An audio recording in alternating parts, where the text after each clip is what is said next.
खानाच्या लेवलनं खानाच्या कमरेपर्यंत लागले, म्हणजे राजांचं डोकं छातीपर्यंत आलं.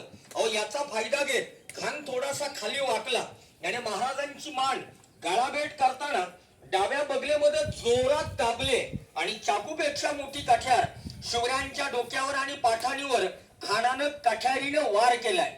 हे जिरोटं पाणी चिलकत होतं. राजे वाचले. मग त्याच वेळेला शिवाजी राजांनी खानाच्या पोटामध्ये बिचवा खुपसलाय. वाघ नखाने त्याचा आतडी पोतळा बाहेर पाडून वध केला गडाच्या पायथ्याला.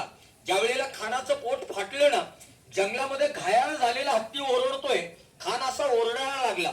शामेणामध्ये झालेला गोंधळ, शामेणा बाहेर उभा असलेला त्याचा एक अंगरक्षक आहे सय्यद बंडा, चाहूल लागली. शामेणामध्ये काहीतरी घडलं. मागच्या बाजूने बंडा धावत आत गेला.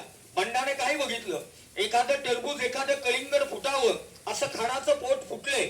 आतड्या बाहेर निघाल्या, तो जमिनीवर ढासळलाय आणि आपल्या समोर शिवाजी राजे बाहेर चाललेत.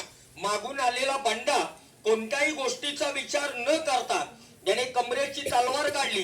राजांच्या पाठाणीवर बंडा तलवारीचा वार करणार तर राजांचा अंगरक्षक शामेणात दाखल झालाय. जातीने नव्हे, दानपट्ट्यामध्ये हुशार, नाव आहे जुवा महाल्यास सपकाळ. या जुवा महाल्याने डोळ्याची पात लवटे ना लवटे तर सय्यद बंडाचा तलवारीचा उजवा हात मनगटापासून वरच्यावर उडवलाय आणि दुसऱ्या घावात बंडाला उभा चिरलाय. मग मराठीमध्ये म्हण घडले, होता जुवा म्हणून वाचला शिवा. दोन प्रमुख व्यक्ती एका घरामध्ये एका शामेणामध्ये